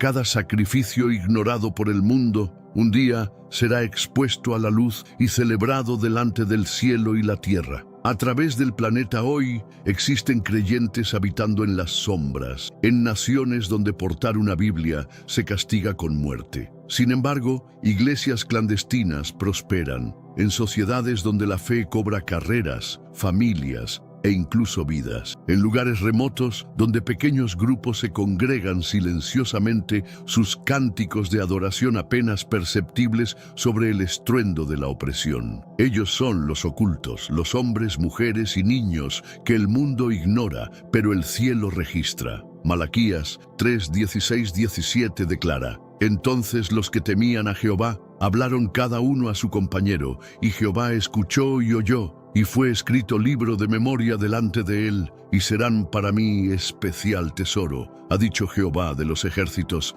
en el día en que yo actúe. Tenemos un recurso espiritual para ti, Caminos de la Revelación, un libro para comprender las profecías y fortalecer tu fe. Lo encuentras en el primer comentario. Léelo, compártelo y prepárate espiritualmente para lo que está por venir. No esperes a que otro desastre te obligue a mirar hacia arriba. Hoy es el día aceptable. Hoy es el tiempo de actuar con fe. Fortalécete en la palabra, profundiza en la oración y rodea tu vida de personas que también estén buscando a Dios de todo corazón. Para Dios, ellos son sus gemas, preciosos, separados, aguardando el día de la revelación. Enoc contempló ese día aproximándose, un día cuando los justos brillarán como el sol. Daniel 12:3 vaticina: los entendidos resplandecerán como el brillo del firmamento, y los que enseñan la justicia a la multitud como las estrellas a perpetua eternidad. ¿Podría esta revelación ya estar iniciándose? Contemplamos historias heroicas emergiendo, pastores manteniéndose firmes en naciones hostiles, congregaciones completas arriesgando todo por una sola página de escritura, creyentes que se rehúsan a inclinarse ante los ídolos de la cultura, incluso mientras son silenciados o cancelados. Estos no son meramente titulares, estos son vislumbres de una realidad profética desenvolviéndose. Los justos siendo examinados, refinados y preparados para su momento de revelación. Pablo escribe en Romanos 8:19, porque el anhelo ardiente de la creación es el aguardar la manifestación de los hijos de Dios. Toda la creación suspira en anticipación. Una revelación cósmica se aproxima cuando aquellos ocultos en Cristo serán revelados en gloria con Él. Colosenses 3:4 garantiza: cuando Cristo vuestra vida se manifieste, entonces vosotros también seréis manifestados con Él en gloria. En ese día nadie cuestionará quién pertenece al Rey. El mundo contemplará a los verdaderos hijos de Dios, no en debilidad, sino vestidos de luz y coronados con honor eterno. Pero hasta entonces permanecemos ocultos, un remanente incomprendido, perseguido, aguardando. Apocalipsis 6, 9, 11 describe: vi bajo el altar las almas de los que habían sido asesinados por causa de la palabra de Dios, y clamaban a gran voz, diciendo: ¿hasta cuándo, Señor santo y verdadero, no juzgas y vengas nuestra sangre? La respuesta llega: que descansasen todavía un poco de tiempo. Este no es el momento de retroceder. Este es el momento de mantenerse firme, sabiendo que el cielo registra cada acto de fe. Segunda de Corintios 4:17 asegura: porque esta leve tribulación momentánea produce en nosotros un cada vez más excelente y eterno peso de gloria. Te encuentras entre los ocultos, portas su nombre silenciosamente en un mundo que se le opone. Ten valor, tu revelación se aproxima, y cuando acontezca, el mundo contemplará lo que Dios siempre ha observado: un sacerdocio real, elegido resplandeciendo como las estrellas del firmamento. Mateo 13:43 garantiza: entonces los justos resplandecerán como el sol en el reino de su Padre. El que tiene oídos para oír, oiga. Enoc lo contempló, Daniel lo vaticinó, Jesús lo garantizó. Y pronto los ocultos serán manifestados. Las visiones de Enoc alcanzan su apogeo dramático en una profecía de llamas, no llamas de aniquilación únicamente, sino llamas de purificación, una limpieza divina de toda la creación. Después de esto, existirá otra, la octava semana, una semana de rectitud, y se le otorgará una espada, para que se implemente juicio recto. Las obras del pecado perecerán del planeta, y toda la creación será purificada con fuego. Enoc 91:15. Esto no se refiere únicamente al castigo, se refiere a la renovación, incinerando todo lo que es corrupto, preservando solo lo que es sagrado. Juan el Revelador contempló la misma visión siglos después. Apocalipsis 21:1 proclama: vi un cielo nuevo y una tierra nueva, porque el primer cielo y la primera tierra desaparecieron y el mar ya no existía más. Esto no es lenguaje poético, esta es una garantía de transformación cósmica, un mundo reconstruido, purificado por llamas sagradas. Pero ¿por qué fuego? ¿Por qué Dios emplea un elemento tan feroz en su plan de restauración? El fuego devora, refina, purifica. Así como el oro es refinado en un crisol, también el mundo debe atravesar la llama refinadora de Dios. Malaquías 3:2-3 interroga: ¿y quién podrá resistir el momento de su venida? ¿O quién podrá mantenerse en pie cuando Él se manifieste? Porque Él es como fuego purificador y como lejía de lavanderos, y se asentará para refinar y purificar la plata. ¿Será posible que las llamas que contemplamos en nuestro tiempo, incendios devastadores devorando bosques, ciudades arrasadas por la guerra y las llamas del conflicto humano, son meramente sombras de la purificación definitiva que Enoc anticipó? Cada catástrofe, cada prueba, cada sacudimiento de la tierra nos recuerda: el mundo como lo conocemos no es permanente. Está gimiendo, laborando como en dolores de parto por algo superior. Romanos 8:22 confirma: porque sabemos que toda la creación gime a una, y a una está con dolores de parto hasta ahora. Este fuego no es exclusivamente para la creación, es para nosotros. Primera de Corintios 3:13 alerta: la obra de cada uno se hará manifiesta, porque el día la declarará, pues por el fuego será revelada, y la obra de cada uno, cual sea, el fuego la probará. Nuestras existencias serán examinadas no por aplausos, no por estatus, sino por el fuego purificador de la santidad de Dios. ¿Resistirán nuestras acciones la prueba como oro o se incinerarán como paja? Mateo 3:11-12 vaticina: Él os bautizará en Espíritu Santo y fuego, su aventador está en su mano y limpiará su era, y recogerá su trigo en el granero y quemará la paja en fuego que nunca se apagará. Pero para los justos, este fuego no debe temerse. Es un fuego de renovación, una purificación que prepara el camino para algo inimaginablemente hermoso. Isaías 65:17 garantiza: porque he aquí que yo crearé nuevos cielos y nueva tierra, y de lo primero no habrá memoria, ni más vendrá al pensamiento. Imagínalo, un mundo sin más dolor, sin más pecado, sin más muerte, una creación ardiendo con la gloria de Dios, purificada, perfeccionada y eterna. Pero esto plantea la interrogante: ¿atravesarás el fuego refinado o consumido? Segunda de Pedro 3:10-11 alerta: pero el día del Señor vendrá como ladrón en la noche, en el cual los cielos pasarán con grande estruendo, y los elementos ardiendo serán deshechos, y la tierra y las obras que en ella hay serán quemadas. Puesto que todas estas cosas han de ser deshechas, ¿cómo no debéis vosotros andar en santa y piadosa manera de vivir? Este no es el momento para la transigencia. Este es el momento para la purificación de nuestros corazones. La visión de Enoc nos señala hacia adelante, no hacia la desesperación, sino hacia la esperanza. Un mundo reconstruido, un pueblo refinado, un reino establecido para siempre en rectitud. Apocalipsis 21:4-5 garantiza: enjugará Dios toda lágrima de los ojos de ellos, y ya no habrá muerte, ni habrá más llanto, ni clamor, ni dolor, porque las primeras cosas pasaron. Y el que estaba sentado en el trono dijo: he aquí, yo hago nuevas todas las cosas. Las llamas se aproximan, no para destruirte, sino para hacerte completo, si tan solo te entregas a las manos del refinador. ¿Estás preparado para el fuego? Porque vendrá, estemos preparados o no. Enoc lo contempló. Isaías lo predijo, Juan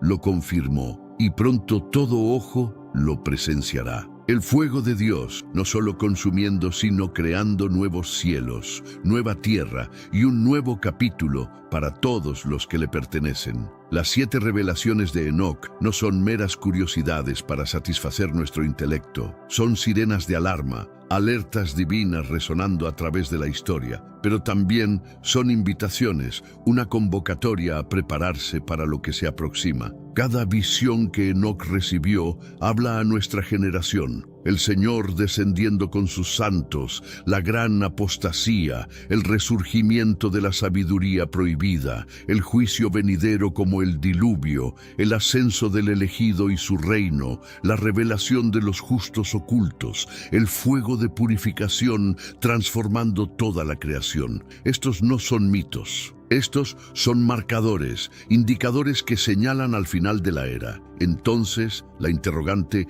no es si estas cosas acontecerán. La interrogante es: ¿dónde te encontrarás cuando sucedan? Lucas 21:36 instruye: velad pues, en todo tiempo orando, que seáis tenidos por dignos de escapar de todas estas cosas que vendrán, y de estar en pie delante del Hijo del Hombre. Serás contado entre los justos, aquellos que se mantienen firmes, cuyos nombres están registrados en el libro de la vida, o serás arrastrado con un mundo que se rehúsa a arrepentirse. La elección no es para mañana, la elección es para este momento. Josué 24:15 desafía: escogeos hoy a quien sirváis, pero yo y mi casa serviremos a Jehová. Pero existe esperanza. Incluso mientras la tierra se estremece y las naciones se enfurecen, hay refugio en Cristo. Salmo 46:1-2 asegura: Dios es nuestro amparo y fortaleza, nuestro pronto auxilio en las tribulaciones.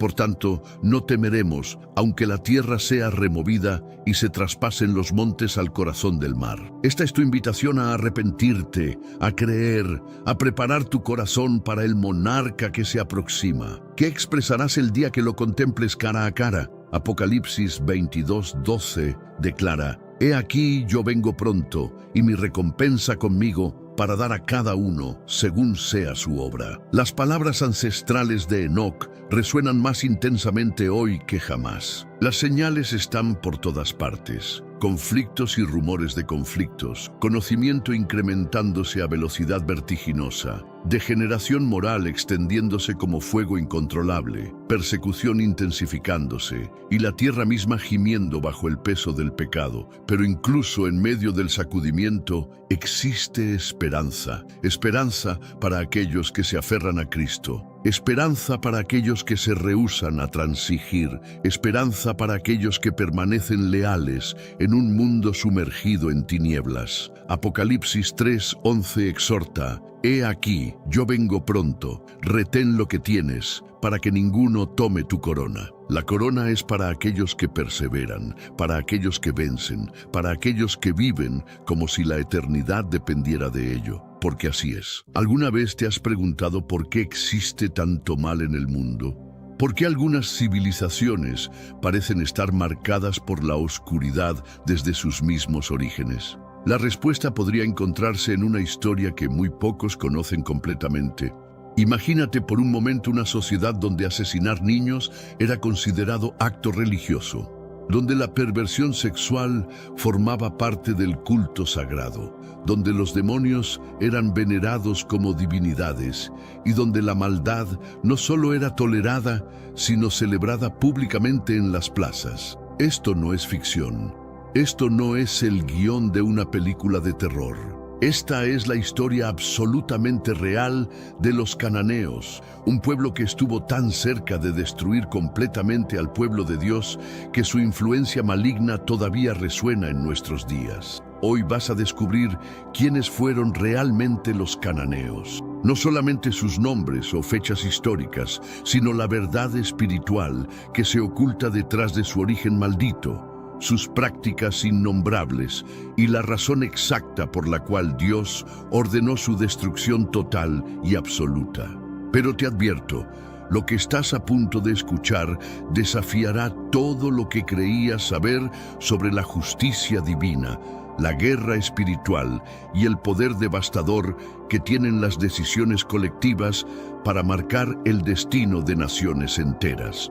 Prepárate para un viaje que te llevará desde los primeros capítulos del Génesis hasta las consecuencias que aún vivimos hoy. Porque la historia de los cananeos no es solo historia antigua, es una advertencia profética para nuestro tiempo. Permíteme hacerte una pregunta que podría transformar tu perspectiva sobre la Biblia para siempre. ¿Por qué crees que Dios incluye tantas genealogías en las Escrituras?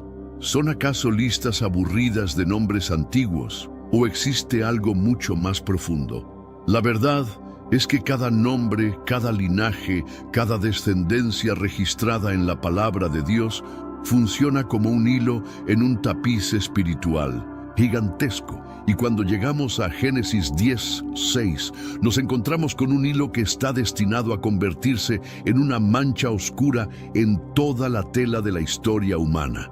Y los hijos de Cam, Cus, Misraim, Fut y Canaán.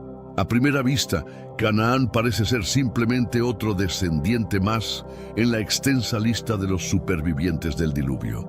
Pero aquí comienza algo que la mayoría de las personas jamás comprende completamente: el nacimiento de una maldición que definiría el curso de la historia espiritual de la humanidad.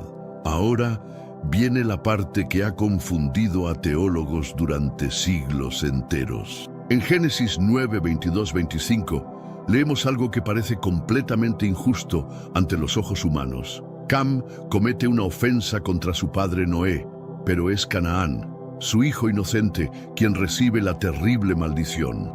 Noé despierta de su embriaguez y declara: «Maldito sea Canaán, siervo de siervos, será a sus hermanos». ¿Por qué el nieto debe pagar por los pecados del padre?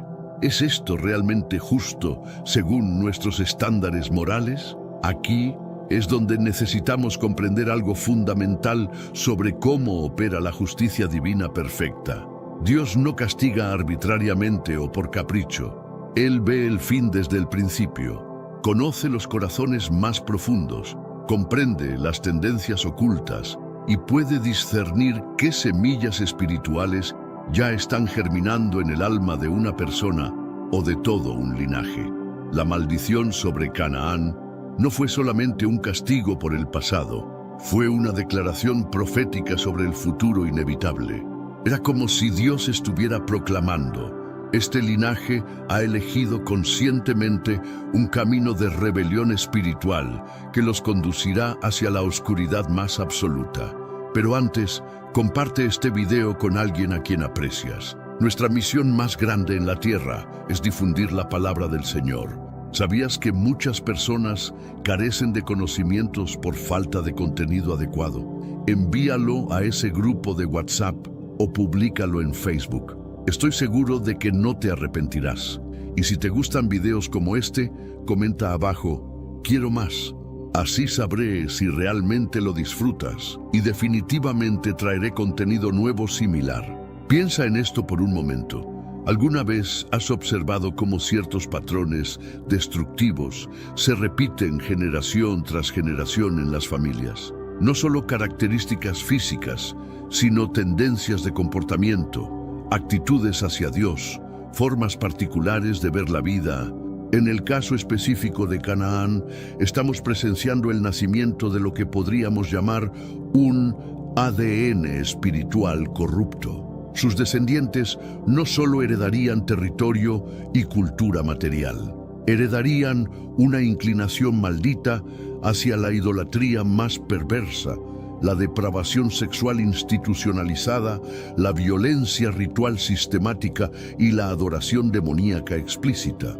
Los pueblos que surgirían de este linaje maldito, los hititas, jebuseos, amorreos, fereceos, no se convertirían en idólatras por mero accidente histórico. Era como si llevaran grabado dentro de sí mismos una programación espiritual hacia todo aquello que Dios aborrece con perfecta santidad. Aquí viene algo que te va a impactar profundamente. La tierra que Dios prometió solemnemente a Abraham como herencia eterna estaba ocupada precisamente por estos pueblos bajo maldición divina. ¿Casualidad? Absolutamente imposible. Génesis 10:19 nos proporciona los límites exactos del territorio cananeo, y fue el territorio de los cananeos desde Sidón en dirección de Gerar hasta Gaza, y en dirección de Sodoma, Gomorra, Adma y Seboim hasta Lasa.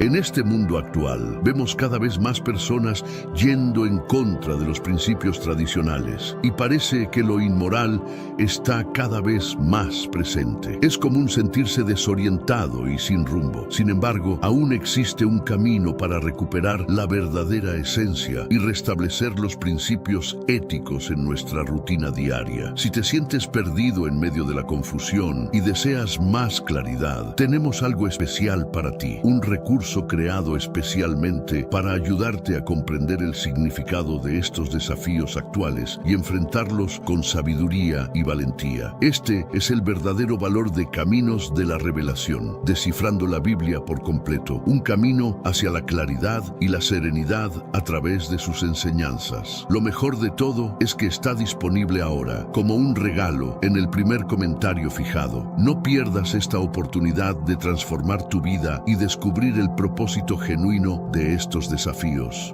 Ahora volvamos al tema principal del vídeo. Esta era exactamente la tierra prometida, el lugar donde fluiría leche y miel abundante, el territorio sagrado donde se establecería para siempre el pueblo elegido de Dios. Pero estaba completamente saturado de idolatría abominable, corrupción moral extrema y adoración demoníaca sistemática. ¿Por qué permitió Dios semejante situación? La respuesta es profundamente reveladora, porque él no estaba simplemente entregando un territorio geográfico a Israel, estaba preparando una demostración épica y eterna de su justicia perfecta, su santidad inmutable y su poder absoluto sobre todas las fuerzas demoníacas del universo. En Génesis 15:16, Dios le revela a Abraham algo absolutamente revelador, y en la cuarta generación volverán acá, porque aún no ha llegado a su colmo la maldad del amorreo. ¿Captas la profundidad teológica de esta declaración? Dios no ejecuta juicio de manera inmediata o impulsiva. Él espera con paciencia infinita, observa cada detalle, proporciona oportunidades múltiples. Permite que las personas y las culturas muestren realmente quiénes son en lo más profundo y qué eligen ser definitivamente.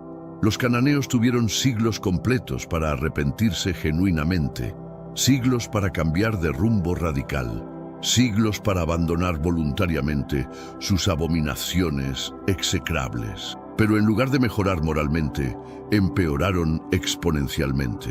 En lugar de acercarse a la luz divina, se sumergieron deliberadamente más profundo en las tinieblas espirituales. Cuando finalmente llegó el momento inevitable del juicio divino, no fue una reacción emocional de Dios, fue el resultado natural y justo de decisiones colectivas sostenidas obstinadamente durante generaciones enteras. Esta historia antigua no trata solamente sobre pueblos remotos del pasado. Es un espejo cristalino que refleja verdades eternas sobre cómo funciona la justicia divina inmutable, cómo se desarrolla la corrupción espiritual sistemática y por qué algunas culturas completas parecen estar marcadas irremediablemente por la oscuridad desde sus fundamentos. Los cananeos nos enseñan lecciones eternas. Las decisiones espirituales generan consecuencias que trascienden generaciones. La paciencia divina tiene límites establecidos por la justicia perfecta. La corrupción moral, cuando se institucionaliza culturalmente, demanda juicio inevitable. Ninguna civilización está por encima de la ley moral universal establecida por Dios. Y ahora que comprendemos claramente el origen maldito, es momento de explorar cómo esta maldición ancestral se manifestó concretamente en la vida diaria de toda una civilización corrompida. Imagina por un momento que pudieras transportarte en el tiempo y visitar personalmente las antiguas ciudades cananeas durante su periodo de mayor prosperidad aparente. ¿Qué verías exactamente?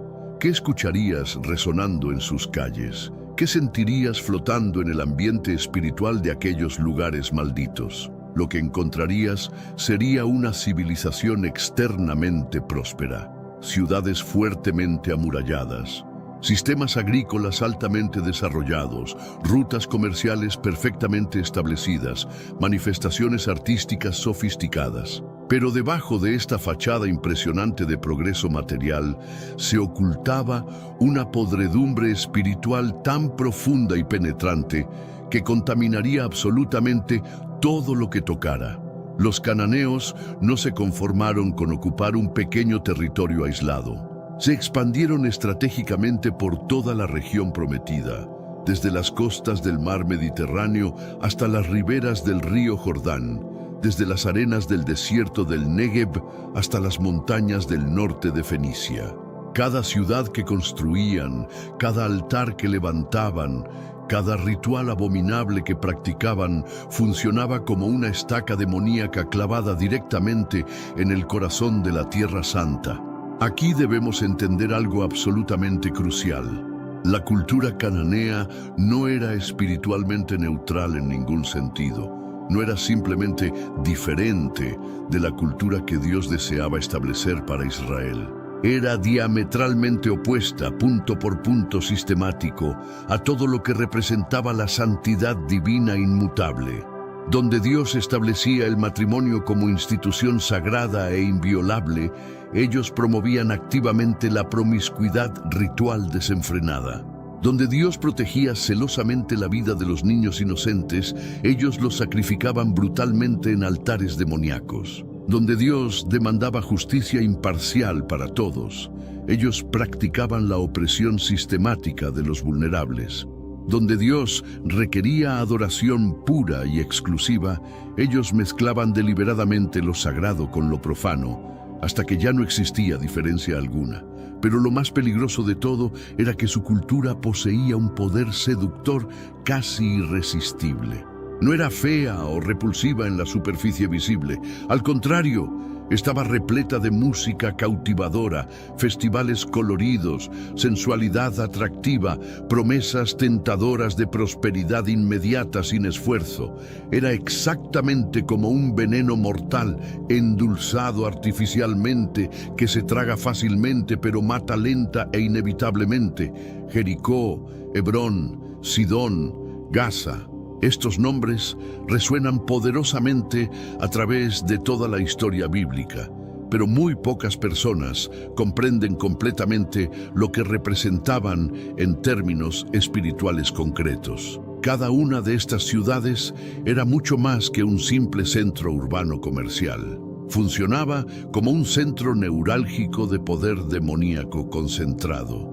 Los templos imponentes que dominaban sus horizontes arquitectónicos no eran meramente edificios religiosos decorativos, eran auténticas fortalezas espirituales desde donde se coordinaban meticulosamente ataques sistemáticos contra todo lo santo y puro en la creación. En las plazas públicas de estas ciudades malditas, lo que debería haber provocado horror y rechazo se había vuelto completamente normal y aceptable. Los niños crecían presenciando sacrificios humanos como parte rutinaria de la vida cotidiana. Las familias completas participaban alegremente en orgías rituales masivas, como quien asiste a un servicio religioso ordinario. La perversión más extrema había sido normalizada hasta el punto de que ya no parecía perversión, sino religiosidad auténtica. Algo que la mayoría de las personas nunca comprende adecuadamente es que la religión cananea no funcionaba solamente como una cuestión espiritual aislada. Constituía todo un sistema económico integrado y altamente lucrativo. Los templos operaban simultáneamente como centros comerciales prósperos, instituciones bancarias influyentes y burdeles legalizados. La prostitución sagrada institucionalizada generaba ingresos económicos enormes y constantes. Los sacrificios rituales requerían animales costosos, incienso importado, vino selecto y productos exóticos diversos. Los festivales paganos periódicos movilizaban completamente la economía regional durante semanas enteras. Abandonar súbitamente la idolatría no significaba únicamente cambio espiritual, implicaba colapso económico total e inmediato. Esta realidad económica explica perfectamente por qué la resistencia a los cambios religiosos era tan feroz e implacable. No se trataba solamente de creencias abstractas o tradiciones sentimentales. Se trataba de todo un estilo de vida material, de toda una estructura social consolidada y económica próspera, construida deliberadamente sobre fundamentos demoníacos sólidos. ¿Te has preguntado seriamente por qué los cananeos se establecieron precisamente en la tierra prometida específicamente? ¿Por qué no eligieron Egipto o Mesopotamia o cualquier otro territorio disponible en la región? La respuesta es profundamente espiritual y profética. El enemigo sabía con conocimiento sobrenatural que esa tierra particular sería absolutamente central en los planes eternos de Dios. Era donde nacería el Mesías prometido, donde se construiría el templo sagrado, donde se establecería para siempre el reino davídico. Al contaminar deliberadamente esa tierra santa con idolatría execrable, sacrificios humanos sistemáticos y adoración demoníaca institucionalizada, Satanás estaba intentando desesperadamente hacer imposible que Dios cumpliera fielmente sus promesas proféticas irrevocables. Era una estrategia militar de ocupación espiritual anticipada. Como un ejército invasor que toma estratégicamente una ciudad fortificada, Antes de que llegue el ejército enemigo legítimo, las fuerzas demoníacas organizadas, operando a través de los cananeos manipulados, se atrincheraron militarmente en la tierra prometida para resistir tenazmente el avance inevitable del reino de Dios. Uno de los aspectos más perturbadores y sofisticados de la expansión cultural cananea era precisamente cómo utilizaban hábilmente la tolerancia religiosa aparente como herramienta principal de corrupción espiritual sistemática. No imponían violentamente su religión abominable a otros pueblos resistentes. En su lugar, promovían astutamente un sincretismo aparentemente armonioso y atractivo. Adorar a Baal no significa necesariamente que tengas que abandonar completamente a tu Dios tradicional, argumentaban persuasivamente. Puedes mantener ambos simultáneamente. Puedes combinar creativamente las mejores tradiciones de cada sistema. La religión verdadera debe unir generosamente, no dividir sectariamente. Este mensaje seductor de tolerancia religiosa universal, que suena tan familiar y atractivo en nuestros días contemporáneos, era en realidad una estrategia diabólicamente sutil, pero devastadoramente efectiva, para contaminar gradualmente la fe pura con elementos paganos corruptores hasta que ya no quedara absolutamente nada santo o distintivo. Génesis 15:16 revela algo absolutamente crucial sobre el tiempo perfecto de Dios, porque aún no ha llegado a su colmo la maldad del amorreo. Durante siglos completos, Dios toleró pacientemente la presencia cananea contaminante en la tierra prometida santa. No porque los aprobara moralmente, sino porque su justicia perfecta e inmutable requiere que el pecado colectivo llegue a su medida completa y definitiva antes del juicio inevitable. Pero esta tolerancia divina prolongada no era sin propósito específico y revelador.